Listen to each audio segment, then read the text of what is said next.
Bismillahirrahmanirrahim. Assalamualaikum warahmatullahi wabarakatuh. Waalaikumsalam warahmatullahi wabarakatuh.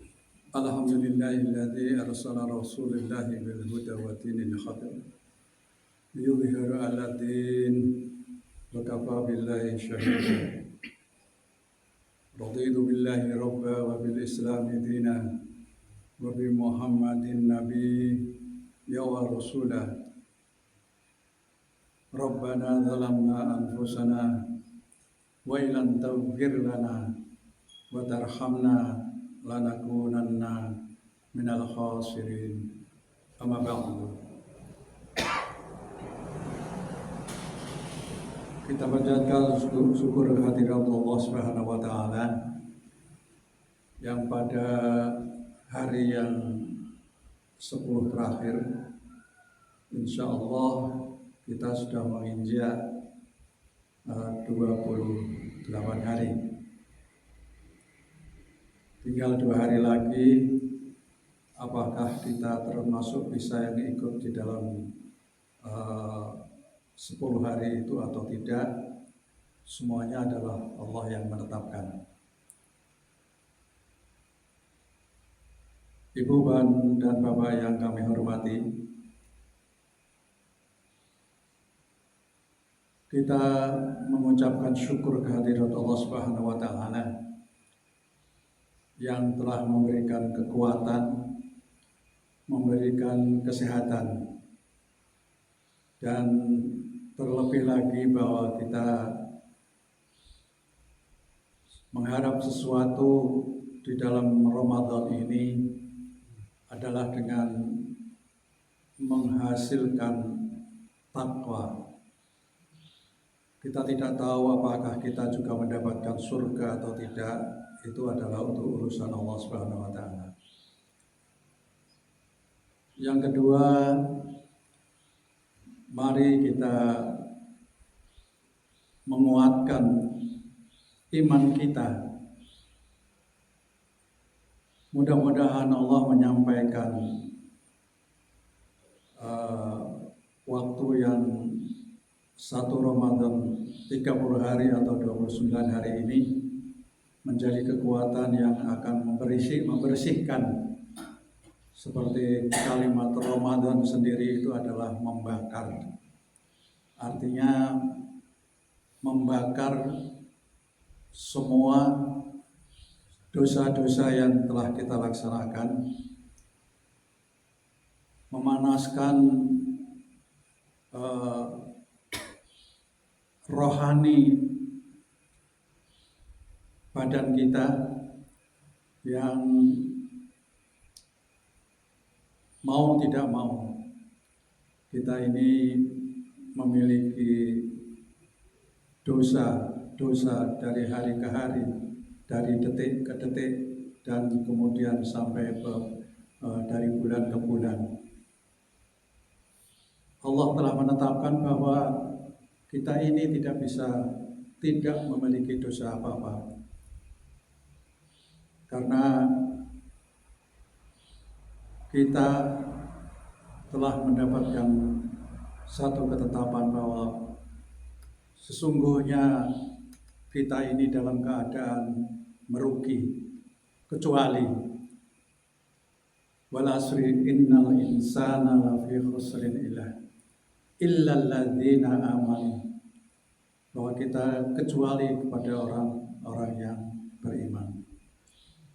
Oleh karena itu, di umur kita yang sudah diberikan Allah dengan karunia umur, sebaiknya kita sama-sama melakukan atau berintrospeksi diri sendiri bahwa kita selalu dan senantiasa berhati-hati di dalam langkah kita setiap saat, baik dalam langkah maupun dalam pembicaraan.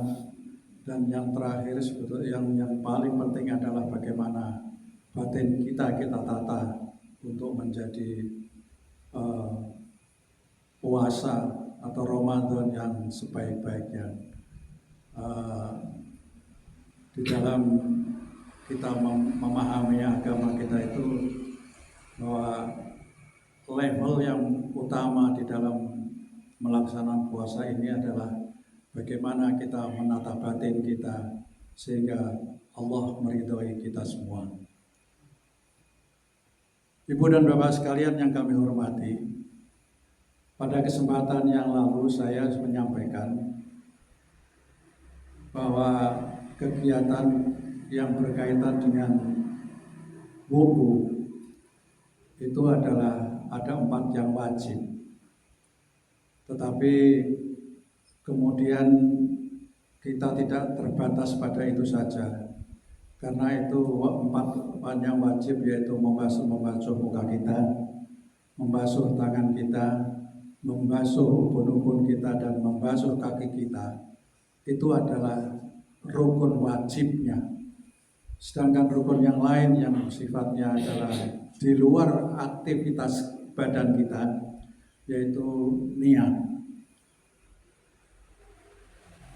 Niat kita ini adalah melaksanakan atau melakukan wudu, dan niat ini sudah disyariatkan kepada kita bahwa tidak harus diucapkan tetapi berada di batin kita masing-masing. Yang selanjutnya ditutup dengan membaca Alhamdulillah, syahadat, dan pelaksanaan wudu. Alhamdulillahilladzi asyhadu an la ilaha illallah wa asyhadu anna Muhammadan abduhu wa rasuluh. Itu pelaksanaan wajib di dalam wudu. Ada netizen yang sudah kami baca bahwa memang apa yang kami sampaikan kemarin itu adalah kegiatan-kegiatan yang wajib. Artinya di dalam surat Al-Maidah sudah diberikan satu penjelasan yang luas.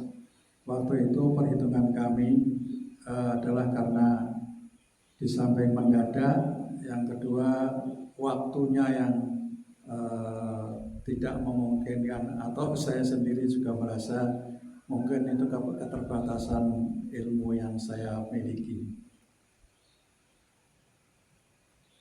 Sesudah pelaksanaan wudu itu kita laksanakan dengan pelaksanaan sholat.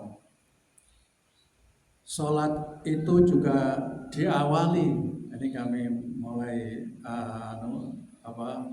urut-urutannya adalah diawali dengan niat. Kembali lagi kepada niat, dipersilahkan dalilnya juga tidak menutup kemungkinan untuk diniatkan dengan zahir atau batin. Yang penting bahwa ketetapan yang kita pegang yaitu adalah niatnya dalam hati. Niat yang dalam hati ini hampir semua ulama itu mengiyakan dan meridhoi, mengesahkan niat itu dengan cara batin, dan kemudian mau dilaksanakan dengan cara yang zahir itu tidak merupakan dosa yang tidak menghilangkan sahnya niat sholat itu. Yang kedua, yang berikutnya adalah sesudah kita wudu, sudah kita niatkan, kemudian kita ini diminta untuk meluruskan shaf-shaf kita. Banyak yang kita jumpai bahwa meluruskan shaf itu kadang-kadang tidak mendirikan kita menjadi sadar. Kenapa? Ada yang merasa depan, ada yang merasa atau cukup dengan sejajar dan sebagainya. Padahal ketetapan yang sebenarnya itu adalah meluruskan. Dalam pengertian ini adalah dengan cara filosofinya adalah jangan sampai kita dalam hati kita masing-masing terdapat kalau orang Jawa selingkuh dalam hal niat dan kebaikan yang kita miliki dengan cara tidak meluruskan soft. Itu yang menjadi ketentuan, dan ini pun juga ketika malaikat itu datang dari sholat menghadap Allah atau kepada Allah dengan menyampaikan laporan terhadap urutan shaf yang ada di masing jamaah itu, mereka juga melaporkan bahwa si Wulan shafnya tidak lurus, si Wulan kurang ini, si Wulan kurang itu, dan semuanya. Karena itu semuanya adalah menjadi ketetapan yang akan menjadi penilaian dari ketetapan Allah Subhanahu wa taala.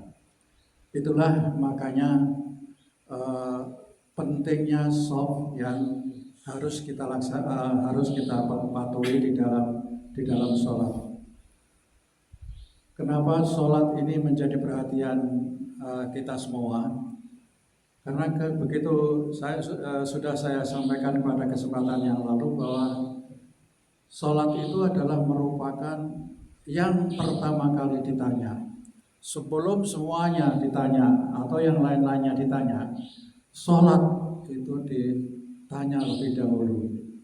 Kalau sholatnya baik, maka Allah juga menyatakan baik, dan semuanya yang dilakukan oleh hambanya itu semuanya baik. Artinya tidak perlu lagi dihitung-hitung yang lain. Insya Allah mudah-mudahan Allah memberikan ridho kepada kita semua. Berikutnya adalah bahwa kita sesudah meluruskan shaf, maka kita kemudian ini kami membicarakan gerakannya saja ya. Yang lain-lain yang berkaitan dengan doa itu Ustadz yang lebih tahu.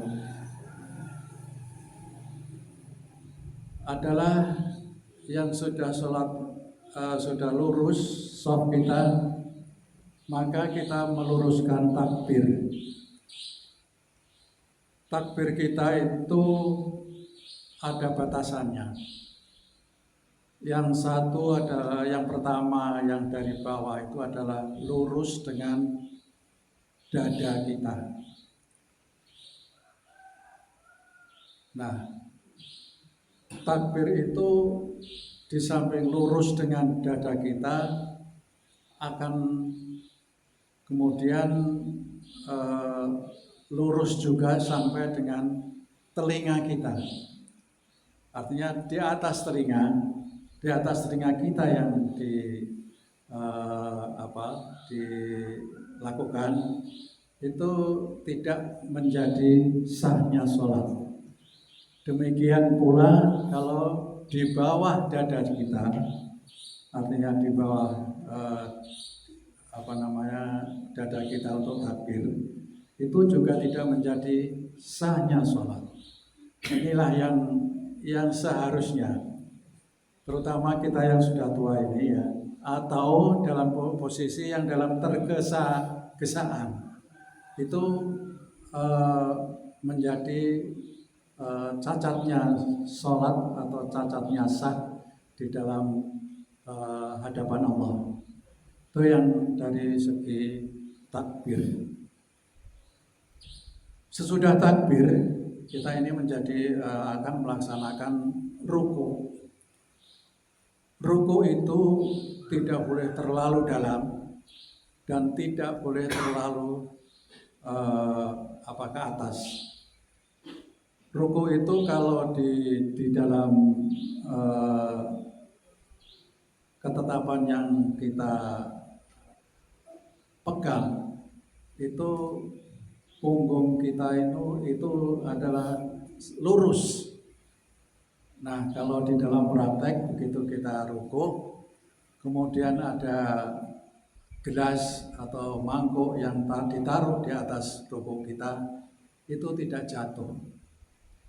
Itu kegiatan yang pelaksanaan ruku, sehingga lurus itu menjadi sesuatu yang sangat diperhitungkan di dalam sholat. Kita tidak tahu bahwa sholat kita ini menjadi sah atau menjadi batal, atau hanya mendapatkan sekian persen dari sekian semua kegiatan yang dari takbir ke salam itu Allah yang menghitung. Kita tidak tahu.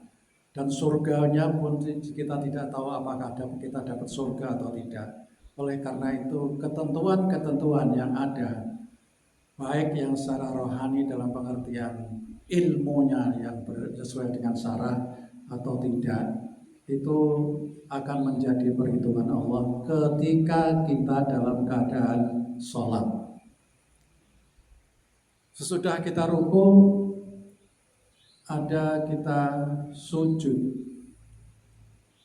Ada yang dalam sujud dalam pengertian sujud yang normal, yang biasa, itu tangan kita itu tidak boleh rapat dengan siku atau muka. Jadi biasa saja, artinya semuanya dalam keadaan lurus. Selanjutnya, sesudah tangan kita ini sesuai dengan ketentuannya, kita akan mengingat atau akan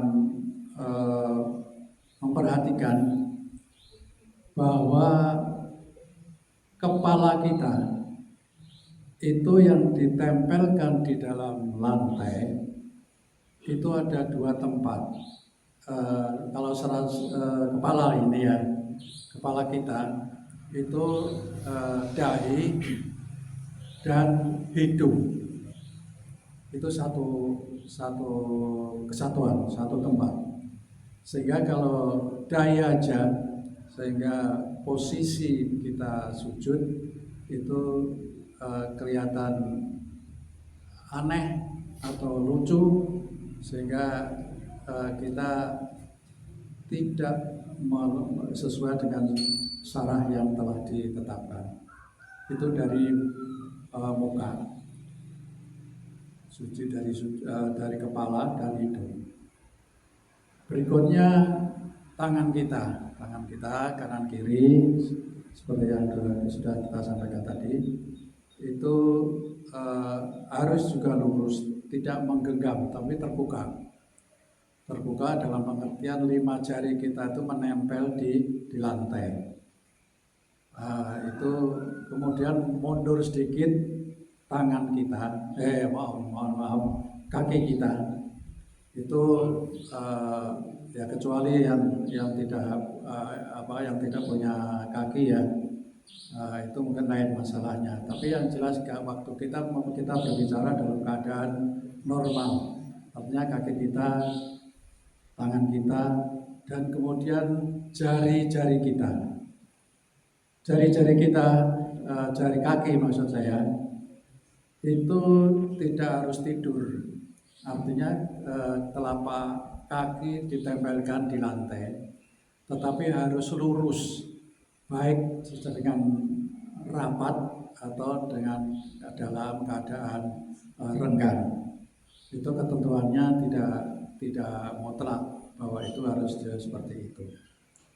Demikianlah bahwa itu semuanya adalah menjadi satu kesatuan, jadi 7 tempat, dahi dan hidung satu tempat, tangan satu tempat, kaki satu tempat, dan jari-jari satu tempat. Semuanya jadi 7 tempat. Nah, itu yang menjadi ketentuan kita dalam aktivitas kita di dalam sholat. Selanjutnya duduk awal tahiyat. Duduk awal tahiyat itu biasanya yang awal tahiyat umumnya itu kaki kita ini didudukin oleh pantat kita, dan posisi jari kaki itu sebaiknya berdiri. Artinya jari kaki kita ke depan menghadap kiblat dan kemudian diluruskan. Itu ketentuan ketika tahiyatul awal. Selanjutnya bangun, kemudian tahiyat kedua. Kalau tahiyat kedua atau tahiyat akhir itu